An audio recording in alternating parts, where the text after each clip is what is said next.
मैं शिवराज जी से एक ही प्रार्थना करता हूँ और उसकी मूल भावना थी कि हमने राम के नाम पर जी राम जी कर दिया, इसकी पीड़ा है कांग्रेस को। ये उनके वक्तव्य का मुख्य हिस्सा है। हमें राम आराध्य है सबके, पूरे वर्ष के, देश के नहीं पूरी दुनिया के, धरती पे कण कण के आराध्य है भगवान राम।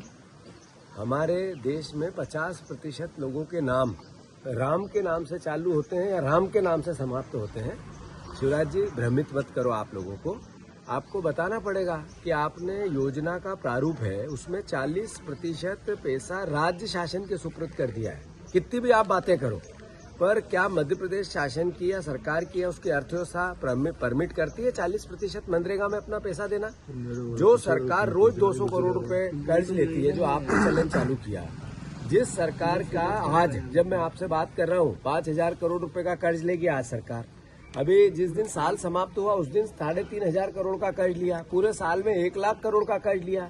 संपत्तियां बेची जा रही है, 1100 संपत्ति 1100 करोड़ में बेच दी। अभी 5 संपत्तियां बेचने के लिए सरकार तड़प रही है, तो देनदारियां देनी है। मोहन यादव को मैनेजमेंट क्या होता है, आर्थिक व्यवस्थापन क्या होता है, मैनेजमेंट आर्थिक क्या होता है, इकोनॉमिकल बैलेंस क्या होता है, कैसे संकट से निजात पा सकते हैं, कैसे हम अर्थव्यवस्था को आर्थिक हमारी इनकम बढ़ाएं और खर्चे घटे, इस पर हमारे मुख्यमंत्री का कोई सोच ही नहीं है।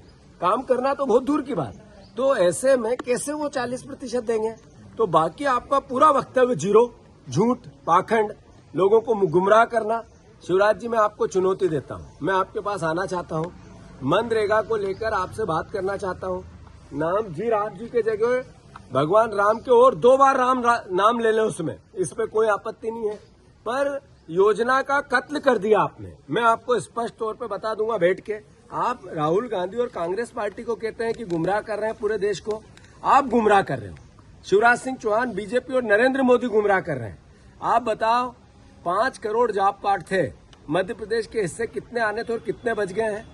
आपने जिस तरीके से योजना में 40% राज्य शासन का पैसा डालने का प्रोविजन किया, उसी दिन सीधा मैसेज दिया कि हम इस योजना का कत्ल करना चाहते हैं। कांग्रेस पार्टी ये बात घर घर जाके मजदूरों को बताएगी, ग्रामीण जनों को बताएगी, किसानों को बताएगी। आज किसानों के बीच में भी जा रहे हैं। स्वाभाविक है, यही बात करने जा रहा हूँ कि हमारे प्रदेश में और देश में 75% किसान परिवार है।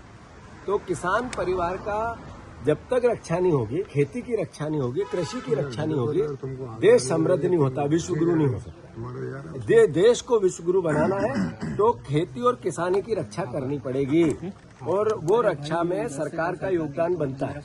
कृषि मंत्री हमारे देश के हैं, उन्होंने झूठ बोला हमसे कि हम 3100 के धान के दाम देंगे और सरकार बनाए, 2700 के गेहूं के देंगे, सरकार बनाए। उन्होंने कहा कि हम 6,000 सोयाबीन के देंगे, सरकार बनाई। आज प्याज फेंकने पड़ रहे हैं, आलू के भाव नहीं है, लहसुन के भाव नहीं है, वेजिटेबल फेंकने पड़ रहे हैं। हर तरह की 97% किसान कर्ज में है। तो आखिर सरकार का रवैया ऐसा रहेगा तो कांग्रेस को किसान को जागरूक करना पड़ेगा। और मैं किसान का बेटा हूँ, मैंने जिंदगी भर किसान की वेदना को झेला है। मेरे पिताजी आज भी खेती करते हैं। मुझे जिम्मेवारी मिली कांग्रेस पार्टी की अध्यक्ष के रूप में, तो मैं किसान की बात नहीं करूं तो किसकी बात करूं? तो मैं शिवराज जी से भी और मोहन यादव जी से भी कहना चाहता हूं, जो कहा वो पूरा करो, झूठ मत बोलो, और बोलोगे तो हम सड़क पर मिलेंगे।